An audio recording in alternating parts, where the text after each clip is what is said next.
Hello दोस्तों, welcome to Ekana academy. हमें Ekana academy से नवीन यादव आप सभी लोगों का इकाना अकेडमी में स्वागत करता हूं। आज हम बात करेंगे DElEd second semester subject math, जो 6 तारीख को आप लोगों को एग्ज़ाम हुआ था। आज उसी पेपर को हम लोग सॉल्व करेंगे। तो आइए क्वेश्चन को देखते हैं। क्वेश्चन नंबर 1, एक त्रिभुज की भुजाएं 3 सेंटीमीटर, 5 सेंटीमीटर और 8 सेंटीमीटर है तो त्रिभुज होगा। तो इसके 4 ऑप्शन दिए गए हैं। समकोण त्रिभुज होगा, या अधिक कोण त्रिभुज होगा, या विषमबाहु त्रिभुज होगा, या त्रिभुज संभव नहीं है। तो अधिक कोण में जो 90 अंश से अधिक होता है, तो इसमें कोई भी भुजा 90 अंश से अधिक नहीं होगा, तो अधिक कोण तो ऐसे ही गलत हो गया। और समकोण भी नहीं होगा, तो हो जाएगा विषमबाहु त्रिभुज। विषमबाहु त्रिभुज कैसे होगा? इसकी तीनों भुजाएं अलग अलग दिया गया है, इसलिए होगा विषमबाहु त्रिभुज। अब क्वेश्चन नंबर 2 पे आते हैं। इसमें दिया निम्नलिखित संख्याओं में से प्राकृतिक संख्या है। तो प्राकृतिक संख्या उसे कहते हैं जो 1, 2, 3, 4 से स्टार्टिंग होते हुए चला जाएगा अनंत तक। 1 से लेके अनंत तक संख्याओं को हम प्राकृतिक संख्या कहते हैं। तो इसमें जो है ऑप्शन पहला जो है सही होगा 2। अब क्वेश्चन नंबर 3 पे आते हैं। निम्नलिखित में से कौन सी परिमेय संख्या नहीं है? तो परिमेय संख्या उसे कहते हैं जो बटे के रूप में हम लोग लिख सकें। जैसे 22/7 ये परिमेय संख्या हो गया। 0.69 ये भी परिमेय संख्या हो गया, क्योंकि इसे बटे में करेंगे 100 का गुणा करेंगे तो ये बटे में आ जाएगा। ये चौथा ऑप्शन दिया 5/16 ये भी हो जाएगा। यानी परिमेय संख्या नहीं है तो ये पाई होगा। जो पाई है परिमेय संख्या नहीं है, क्योंकि यहाँ पे पाई का मान दिया होता, जैसे यहाँ पे दिया है 22/7 तो ये परिमेय होता, लेकिन ये मान ना रख के पाई को ही दर्शा दिया है, तो ये परिमेय संख्या नहीं होगा। तो इसका ऑप्शन दूसरा जो है सही होगा। क्वेश्चन नंबर 4, इसमें दिया निम्नलिखित में सर्वसमिका है। तो यदि आप सर्वसमिका किसे कहते हैं, पहले ये समझना आपको जरूरी होगा, तभी आप इस सवाल को लगा पाएंगे। सर्वसमिका मतलब होता है कि इसका बायां पक्ष और दायां पक्ष दोनों बराबर होना चाहिए। तो इसे सॉल्व करते हैं हम लोग। यहाँ पे दिया 2x + 3 = 5। यदि यहाँ पे x का मान 1 रखेंगे तो 2 × 2 और +3, 3, 2, 5, ये दोनों क्या हो जाएगा 5, 5, ये दायां पक्ष बायां पक्ष बराबर हो जाएगा। तो ये भी सही हो सकता है। ऑप्शन नंबर दूसरा दिया है 2 कोष्टक में x + 1 = 2x + 2। अब 2 का गुणा x में करेंगे तो 2x हो जाएगा। 2 का गुणा 1 में करेंगे 2 × 2 हो जाएगा। दोनों पक्ष दायां बायां ये भी बराबर है, तो ऑप्शन दूसरा भी सही होगा। अब तीसरा ऑप्शन देखते हैं। यहाँ पे 4 का x का मान 1 रखेंगे, 4 × 4 हो जाएगा। यहाँ पे 1 रखेंगे तो 4, 2 × 2 और 6, 6, 2, 8, यानी ये बराबर नहीं होती, ऑप्शन जो है गलत होगा। चौथा भी देखते हैं। यहाँ पे 1 रखेंगे तो 4, 1, 5 होगा, और यहाँ पे 1 रखेंगे तो 6 में से 3 जाएगा, 3 होगा, बराबर नहीं हो रहा है दोनों, तो ये भी गलत हो जाएगा। अब ऑप्शन पहला और दूसरा सही हो रहा है। अब इसमें से कौन सा सही होगा ये देखते हैं। तो यहाँ पे 2 का x का मान अब हम 2 रखेंगे, तो यहाँ पे जब 2 दिया है 2 और रखेंगे तो +3 = 5 है। तो 2 दूना 4, 4, 3, 7 हो जाएगा। 7 = 5 हो रहा है, बराबर दोनों तरफ नहीं आ रहा है, तो ये क्या हो जाएगा, ये ऑप्शन गलत हो जाएगा। अब दूसरा हम देखते हैं। यहाँ पे 2 रखा है कोष्टक में, यहाँ पे 2 रखेंगे +1 बराबर यहाँ 2 × 2 + 2। अब हो जाएगा 2, 1, 3, 3 का गुणा 2 में करेंगे 3 दूना 6, और यह जगह 2 दूना 4, 4 और 2 6, यानी 6 = 6 आ गया, यानी ऑप्शन जो है दूसरा इसका सही होगा। क्वेश्चन नंबर 5 पे आते हैं। इसमें दिया है 3 पे घाते x + 2 = 81, तो x का मान क्या होगा? तो ये बहुत ही आसान सवाल है, इसे सॉल्व ऐसे करेंगे हम लोग। इसमें दिया है 3 पे x + 2 की घात = 81। 81 को हम चेंज कर लेंगे घात के रूप में, यानी हो जाएगा 3 पे 4 की घात। यानी 3 का गुणा हम 4 बार करेंगे अगर, तो 3 × 3 × 3 × 3, 3 त्रिक का 9, 9 तियाँ 27, 27 तियाँ 81 होता है। तो 3 पे हम ये 3 का गुणा कितनी बार हुआ, 4 बार ना, 1, 2, 3, 4, तो 3 पे हम 4 की घात रख सकते हैं। अब इसका जो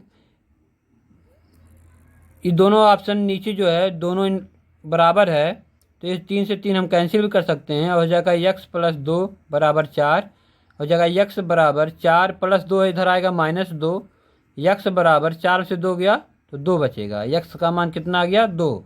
यानी ऑप्शन पहला जो है इसका सही होगा। ये तो बहुविकल्पी क्वेश्चन था 5, 5 में 5 जो हमने सॉल्व कर लिए हैं। अब आते हैं अति लघुत्तरी पे। क्वेश्चन नंबर 6, क्वेश्चन नंबर 6 दिया है x square minus 7 x plus 6 बराबर 0 को हल कीजिए। तो ये बहुत आसान है, इसे सॉल्व करते हैं हम लोग। तो हो जाएगा एक्स स्क्वायर माइनस, इसमें देखिए पहले यहाँ पे एक तो माना ही जाता है, लिखा ना हो फिर भी हम एक मानते हैं। तो एक का गुणा हम 6 में करेंगे तो 6 आएगा। गुणा करने पर 6 आना चाहिए, जैसे 1 गुणे 6 किए बराबर 6। गुणा करने पे 6 आना चाहिए, लेकिन जोड़ने या घटाने पे 7 एक्स माइनस 7 एक्स प्राप्त होना चाहिए। तो हो जाएगा 6 गुणे 1 बराबर 6, और 6 में प्लस 1 ऐड करेंगे तो 6 1 7, 7 हमें प्राप्त भी हो गया, गुणा करने पे 6 आ भी गया। तो यहाँ पे 7 की जगह पे हम 6 प्लस 1 रख सकते हैं। तो हो जाएगा 6 एक्स, देखो यहाँ माइनस है तो फिर यहाँ माइनस लिखेंगे हम लोग, माइनस 1 एक्स प्लस 6 बराबर 0। अब एक्स स्क्वायर माइनस 6 एक्स को हम एक कोष्टक में कर लेंगे, माइनस 1 एक्स। देखिए जब इसे हम कोष्टक में करेंगे तो प्लस वाला जो है माइनस हो जाएगा 6 बराबर 0। अब यहाँ पे एक्स है, यहाँ पे एक्स है, तो एक्स को क्या करेंगे हम लोग कॉमन ले लेंगे। तो एक्स को जब हम बाहर कर लेंगे तो यहाँ 2 एक्स पे 2 की घात था, तो यहाँ पे जब एक्स बाहर चला जाएगा तो यहाँ पे 1 एक्स बचेगा, माइनस यहाँ पे एक्स बाहर चला गया तो यहाँ पे 6 बचेगा, माइनस यहाँ पे देखो कॉमन लेने लायक कुछ है नहीं, तो हम यहाँ पे 1 को जो है कॉमन लेंगे।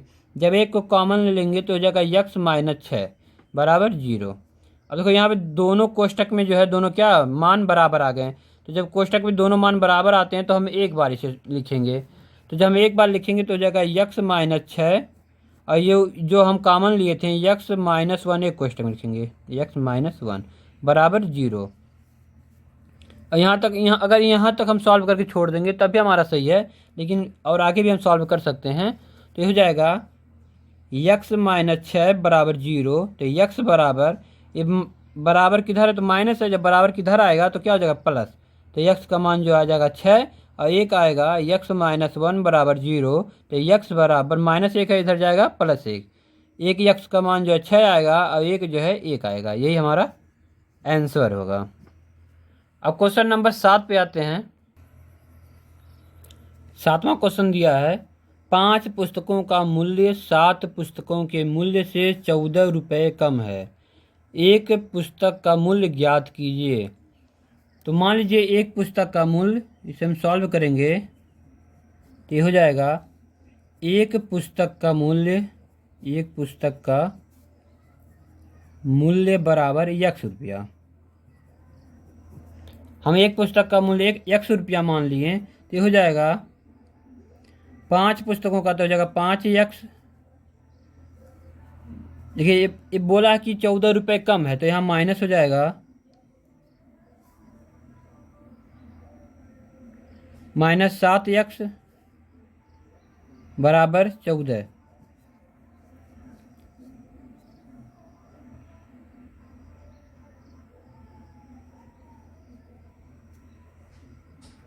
या तो हम इसे ऐसे भी लिख सकते हैं, पहले 7 को हम पहले लिख लें जो बड़ा पद है, तो हो जाएगा 7 एक्स माइनस 5 एक्स बराबर 14। अब 7 एक्स में 5 एक्स घटाएंगे तो आ जाएगा 2 एक्स बराबर 14। अभी 2 से 14 काटेंगे तो एक्स बराबर आ जाएगा 7। अब एक्स बराबर 7 आ गया, यानी एक पुस्तक का मूल्य 7 रुपया। अब ये हो जाएगा, यहाँ 5 पुस्तक का हमें अगर हम ज्ञात करेंगे तो हो जाएगा 5 गुणे 7 बराबर 5 सते 35 रुपया, 5 पुस्तक का मूल्य।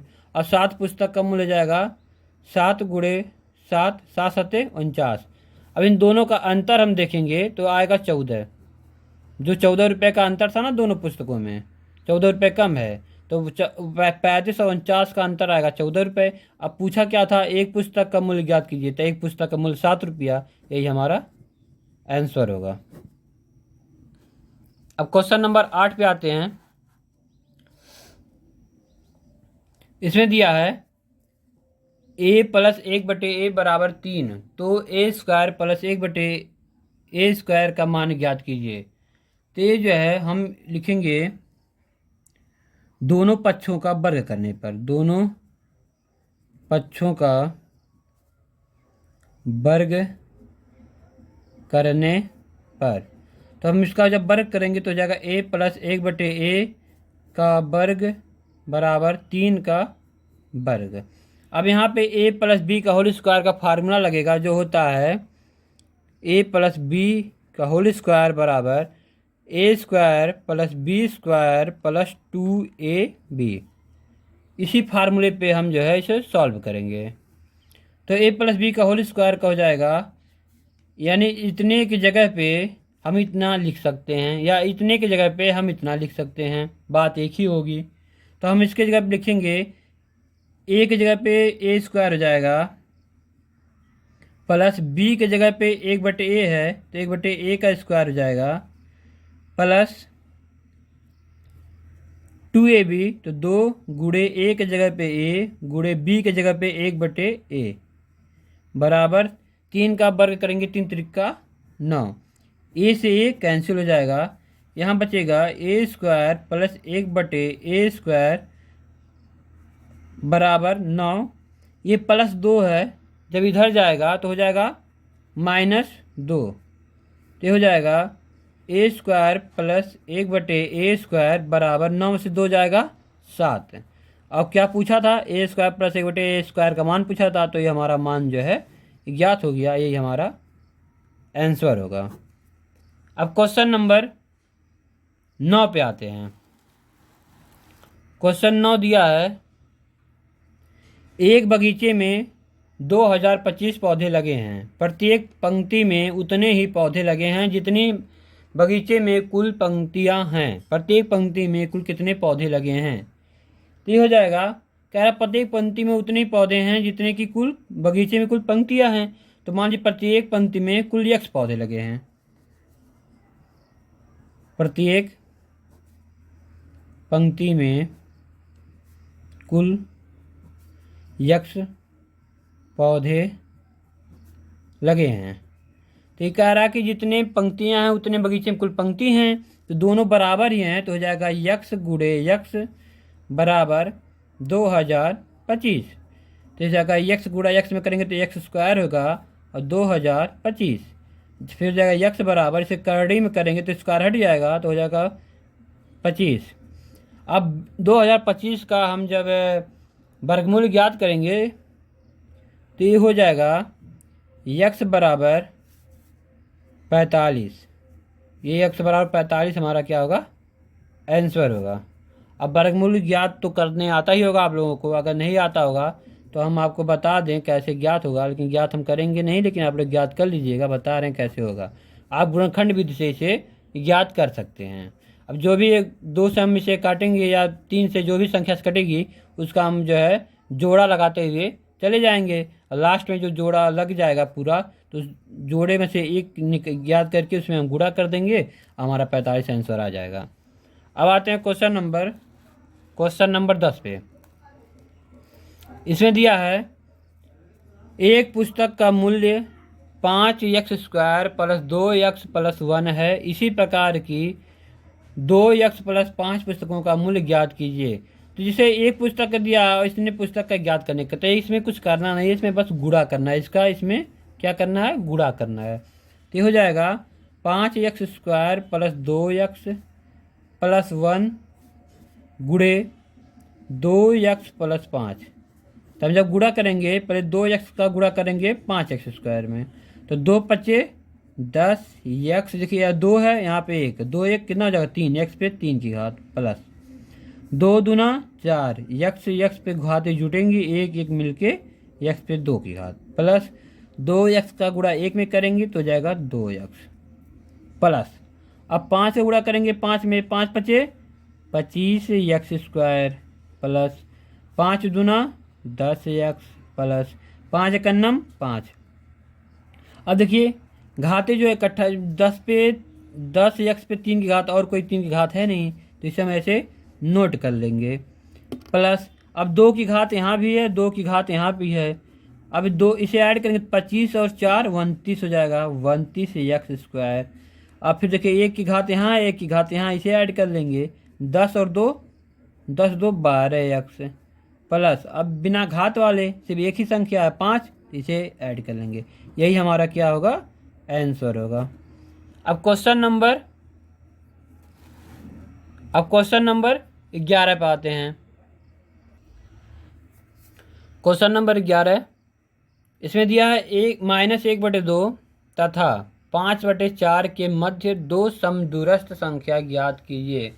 समदूरस्थ का मतलब समान रहे दूरी पे, उनके दूर रहें। अब हम ज्ञात कैसे करेंगे, पहले हम आपको रेखा के माध्यम से बता रहे हैं आपको।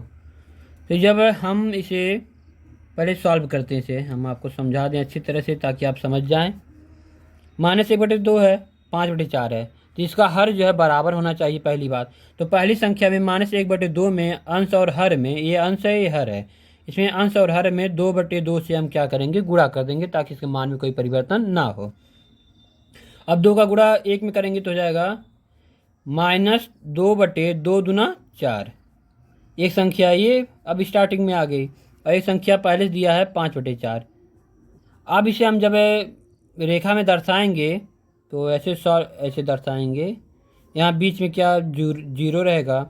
अब इधर जब हम आएंगे तो आएगा यहाँ पे -1/2, यहाँ पे आएगा -2/2, 4, यहाँ पे 4 है, सॉरी ये 4 होगा, ये भी 4 होगा। फिर इसके आगे आएंगे तो -3/4, ये ऐसे ही माइनस की तरफ बढ़ता हुआ चला जाएगा। अब आगे जब इसके आगे जाएंगे, जीरो से आगे जाएंगे तो प्लस में होगा, तो हो जाएगा 1/4। फिर यहाँ दर्शाएंगे तो हो जाएगा 2/4। फिर यहाँ दर्शाएंगे 3/4, फिर 4/4, फिर 5/4। अब 5/4 दिया था तो 5/4 और -2/4, इनके बीच जो संख्या, अब बीच वाली संख्या 2 हमें दर्शाना है। तो 1 2 3 संख्या इधर से ले लीजिए, 1 2 1 2। तो ये जो आएगा हमारी संख्या 2/4 और 3/4, यही जो है दो संख्या हमारी समदूरस्थ संख्या होगी, यही हमारा आंसर होगा। 2 संख्या यहाँ से और 2 संख्या यहाँ से छोड़ दीजिए, जो बीच वाली संख्या है यही हमारा जो है संख्या समदूरस्थ संख्या होगी, 2/4 और 3/4, यही हमारा आंसर होगा। अब क्वेश्चन नंबर 12 पे आते हैं। क्वेश्चन नंबर 12 दिया है x पे 4 की घात y माइनस x y पे 4 की घात का गुणनखंड ज्ञात कीजिए। बहुत ही आसान क्वेश्चन है। हम यहाँ पे x पे 4 की घात, x पे 4 की घात y माइनस x y पे 4 की घात, इसमें देखेंगे कौन सा कॉमन लेने लायक है। तो यहाँ पे x और y कॉमन हम ले लेंगे। तो x और y को जब हम कॉमन ले लेंगे, बाहर कर लेंगे, तो बचेगा यहाँ पे x पे 3 की घात, y तो चला गया, माइनस यहाँ से x चला गया, तो यहाँ पे y पे 3 की घात। अब जो है x y, अब यहाँ पे एक सूत्र लगेगा AQ माइनस BQ। तो AQ माइनस BQ का सूत्र यहाँ पे लगेगा, तो ये हो जाएगा कोष्टक में x माइनस वाई, दूसरे कोष्टक में x² plus XY plus Y², यही हमारा आंसर होगा। अब आते हैं क्वेश्चन नंबर 13 पे। क्वेश्चन नंबर 13 दिया है एक वर्गाकार मैदान की एक भुजा 28 मीटर लंबी है। यदि मैदान के अंदर चारों ओर 2 मीटर चौड़ा रास्ता पैदल चलने वालों के लिए छोड़ दिया गया है, तो शेष मैदान का क्षेत्रफल ज्ञात कीजिए। पहले हम एक वर्ग बनाते हैं, आपको पहले चित्र से हम समझाएंगे। चित्र यदि आप समझ गए तो जान लीजिए सवाल जो है आप लगा लेंगे। तो एक वर्ग हम पहले बनाएंगे, ये वर्ग बन गया, ठीक। अब इसके अंदर एक वर्ग और बनाइए, ये लीजिए एक वर्ग और बन गया। अब कह रहा है कि एक वर्गाकार मैदान की एक भुजा 28, ये इसकी जो लंबाई है यहाँ से लेके यहाँ तक की, जो बाहरी वाली हम वर्ग बनाए हैं वो वाली, उसकी जो लंबाई है 28 मीटर है। अब कह रहा है यदि मैदान के अंदर चारों ओर 2 मीटर, ये चारों ओर जो है क्या है 2 मीटर, ये 2 मीटर है, ये चारों ओर 2 मीटर का क्या छोड़ा गया है, रास्ता छोड़ा गया है लोगों को पैदल आने जाने के लिए। क्या रास्ता छोड़ा दिया गया हो तो शेष, अभी जो शेष बच रहा है ये शेष मैदान का क्षेत्रफल ज्ञात कीजिए। तो यहाँ पे 28 दिया था यहाँ से यहाँ तक, यहाँ से 2 कम हो गया, यहाँ से 2 कम हो गया, तो ये 28 पहले दिया था, 28 जो है मीटर पहले वाले वर्ग का है। जब अंदर हम रास्ता छोड़ के वर्ग बनाएंगे तो यहाँ से 2 माइनस होगा, यहाँ से 2 माइनस होगा, तो ये जगह 28 माइनस 2 और माइनस 2, यहाँ 2 माइनस, यहाँ 2 माइनस, तो जब माइनस होगा तो 28 माइनस माइनस ऐड होगा तो -4 हो जाएगा, बराबर 28 में 4 घटाएंगे तो 24 हो जाएगा। ये 24 मीटर क्या होगा, लंबा होगा। ये शेष क्षेत्रफल का है, जो शेष मैदान है उसका अब क्षेत्रफल ज्ञात करेंगे। तो मैदान का क्षेत्रफल बराबर होगा, तो इस जगह क्षेत्रफल बराबर भुजा स्क्वायर। तो जब हमारी एक भुजा 24 आया है तो ये हो जाएगा क्षेत्रफल बराबर 24 का स्क्वायर करेंगे, 24 गुणे 24 हो जाएगा। अब हम 24 गुणे 24 यानी 24 का 24 में गुणा करेंगे, 24 गुणे 24, तो जगह 4 चौके 16, हासिल 1, 4 दूना 8, 1 9, 2 चौका 8 और 2 दूना 4, 6 9 और 8 17, 4 1 5, 576, तो हो जाएगा बराबर 576 वर्ग मीटर। ये क्या होगा, इस शेष मैदान का क्षेत्रफल होगा, यही आंसर होगा। अब क्वेश्चन नंबर 14 पे आते हैं। ये क्वेश्चन जो है थोड़ा कठिन है, या जो भी समझ लीजिए, इसे समझने में यदि आप समझ गए तो कुछ नहीं है सवाल में, यदि नहीं समझे तो जान लीजिए बहुत कठिन है आपके लिए। तो आइए सवाल को हम सॉल्व करते हैं। ये दिया है 2 समरूप त्रिभुजों के परिमाप क्रमशः 40 सेंटीमीटर तथा 50 सेंटीमीटर है। पहले और दूसरे त्रिभुजों के क्षेत्रफल का अनुपात ज्ञात कीजिए।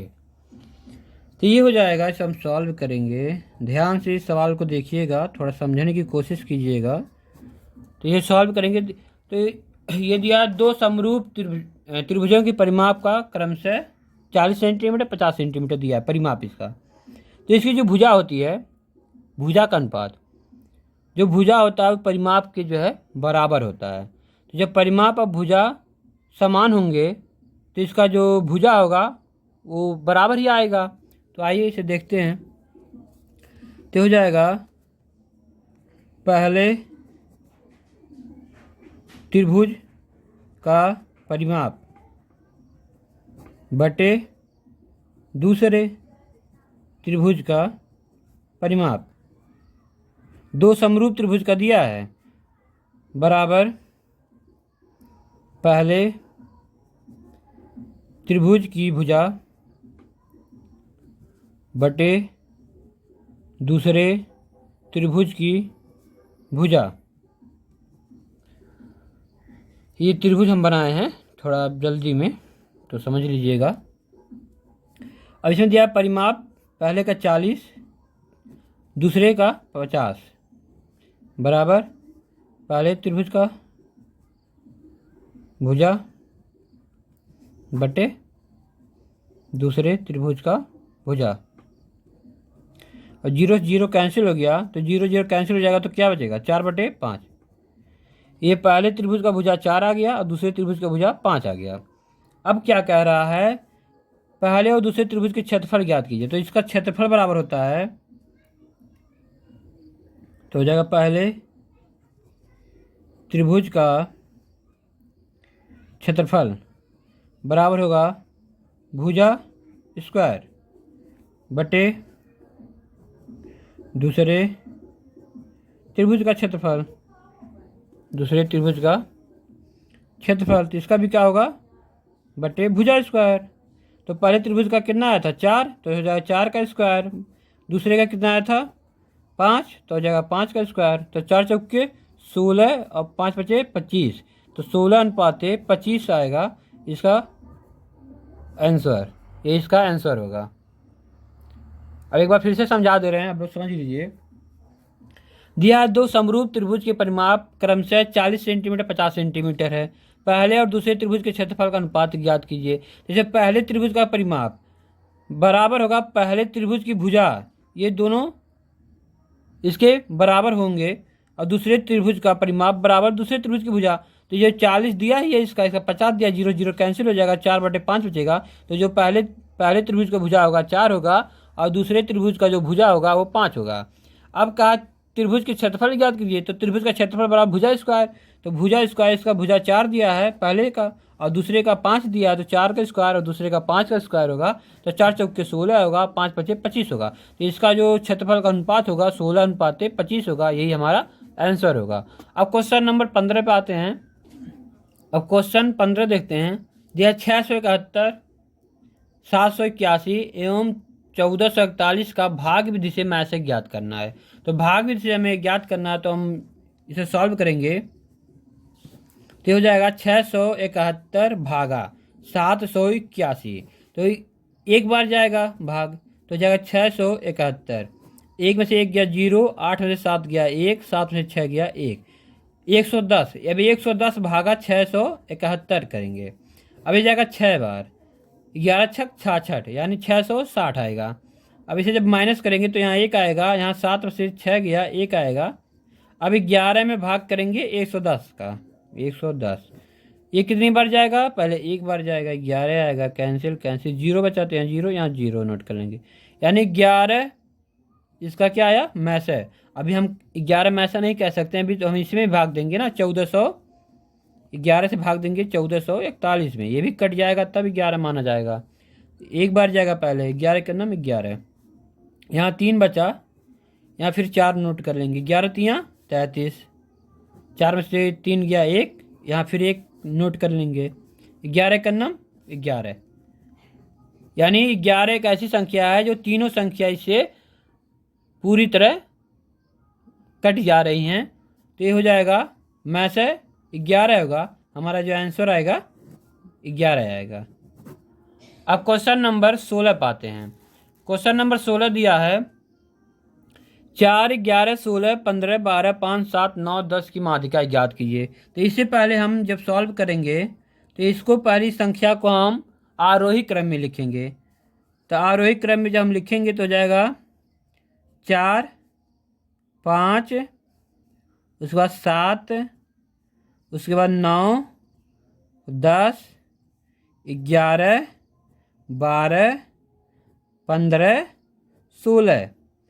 अब इसे हम जोड़ेंगे कितनी संख्या है, तो हो जाएगा 1, 2, 3, 4, 5, 6, 7, 8, 9, 9 संख्या है। यह है आरोही क्रम, आरोही क्रम। तो 9 संख्या यानी 9 होगा विषम। तो विषम के लिए सूत्र होता है माध्यिका बराबर हो जाएगा n + 1/2। तो n हो संख्या, तो संख्या कितनी है 9, 9 + 1/2, 9 1 10, 10/2 काटेंगे इसे तो हो जाएगा 5, यानी 5वां पद। अब 5वां पद कौन सा है, 1 2 3 4 5, यानी ये संख्या क्या हो जाएगी 10। ये हमारा क्या आएगा आंसर। अब क्वेश्चन नंबर 17 पाते हैं। क्वेश्चन नंबर 17 दिया है एक आयतन की लंबाई उसकी चौड़ाई से 5 सेंटीमीटर अधिक है, यदि उसका परिमाप 26 सेंटीमीटर हो तो आयतन की लंबाई ज्ञात कीजिए। तो आयतन का परिमाप पहले हम ज्ञात करेंगे। तो आयतन का परिमाप होता है सॉल्व, तो जगह आयत का परिमाप बराबर होता है 2 कोष्ठक में लंबाई धन चौड़ाई, ये इसका परिमाप होता है। तो इसमें दिया है परिमाप इसका दिया है 26 बराबर 2। अब लंबाई दिया है कि चौड़ाई से 5 सेंटीमीटर अधिक है, तो हो जाएगा इसका x प्लस 5। तो 26 से हम काटेंगे तो जाएगा 2 से काटेंगे तो 13 आएगा, बराबर x जुड़ेगा तो हो जाएगा 2x + 5। अब हो जाएगा 2x बराबर 13। अब +5 इधर आएगा तो क्या हो जाएगा -5, अब बचेगा 2x बराबर 13 में 5 घटाएंगे तो बचेगा 8। अब इसे 2 से काटेंगे तो हो जाएगा x बराबर 4। तो जो हम इसकी चौड़ाई कितना था, ये लंबाई ज्ञात करना था ना, तो लंबाई क्या माने हैं, x प्लस 5 माने हैं, तो इसमें 5 को हम फिर ऐड करेंगे। लंबाई हो जाएगा x प्लस 5, तो हो जाएगा x का मान 4 आया है, 5 पहले से था, तो x 5 4 9। तो लंबाई कितना आ गया इसका लंबाई आ गया 9 सेंटीमीटर। यही इसका आंसर होगा। यहाँ पे थोड़ी सी गलती हुई है, इसे हम पहले रखेंगे, इसे बाद में रखेंगे। यानी यहाँ पे चौड़ाई, यहाँ पे लंबाई, इसे यहाँ पे करना, इसे यहाँ पे कर देना, बस, और कोई दिक्कत नहीं है। इसका आंसर 9 सेंटीमीटर आएगा। अब क्वेश्चन नंबर 18 पाते हैं। क्वेश्चन नंबर 18 इसमें दिया है, निम्नलिखित आंकड़ों के लिए 5 का वर्ग अंतराल लेकर बारंबारता सारणी बनाइए। बहुत आसान है, लेकिन थोड़ा ज़्यादा जो है इसमें समय लगेगा। आइए सॉल्व करते हैं। वीडियो आपको अच्छी लगे तो लाइक और सब्सक्राइब ज़रूर कीजिएगा, ताकि हम हर विषय की वीडियो आपको उपलब्ध करा सकें। आइए इसे सॉल्व करते हैं। हम इसे पहले वर्ग अंतराल बनाएंगे। वर्ग अंतराल तो दिया इसे 5 का अंतराल, आंकड़ों के 5 का वर्ग अंतराल होना चाहिए। तो हो जाएगा 0 से 5, 5 से 10, 10 से 15, 15 से 20, 20 से 25, 25 से 30, और हो जाएगा 30 से 35, 35 से 40, 40 से 45, और 45 से होगा 50। ये 50 तक होगा। और इस संख्या जो पहले संख्या जैसे हम आरोही क्रम में पहले लिख लेंगे। तो इसे जब हम आरोही क्रम में लिखेंगे तो हो जाएगा 2, 4, 8, 8 के बाद 11, 11 के बाद 14, 14 के बाद 16, 16 के बाद 20, 20 के बाद 25, 25 के बाद 28, और 28 के बाद 30, 30 के बाद 40, 40 के बाद 48। यानी कितनी संख्या है, 1 2 3 4 5 6 7 8 9 10 11 12, 12 संख्या है। अब यहाँ पे लिखेंगे हम बारंबारता। अब बारंबारता जब हम ज्ञात करेंगे,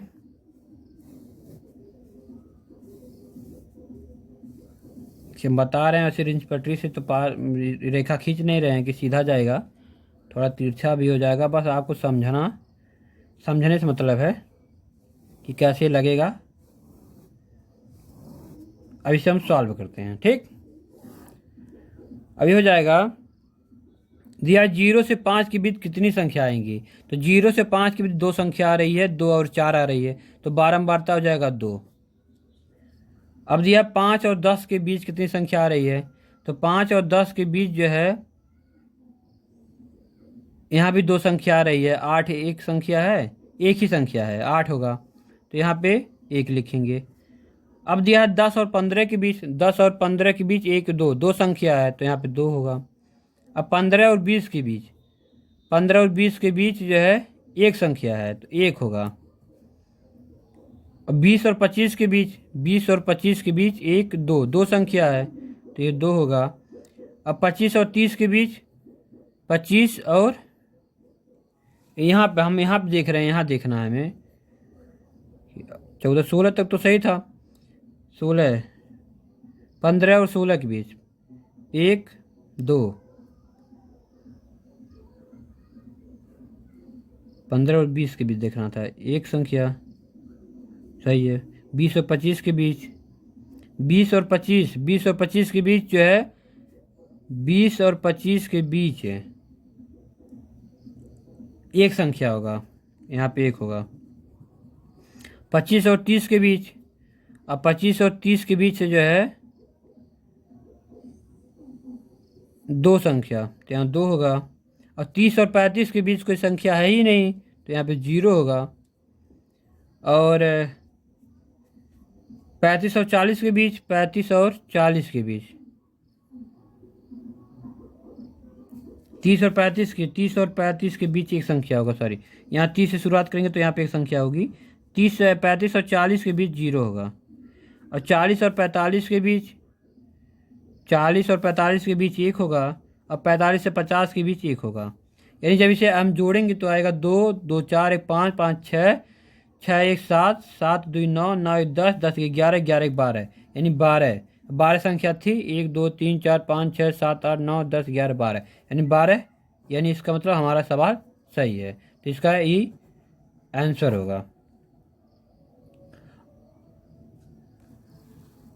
यदि आपको वीडियो अच्छा लगा तो लाइक और सब्सक्राइब जरूर कीजिएगा, ताकि हम हर सब्जेक्ट के विषय आपको उपलब्ध करा सकें। धन्यवाद।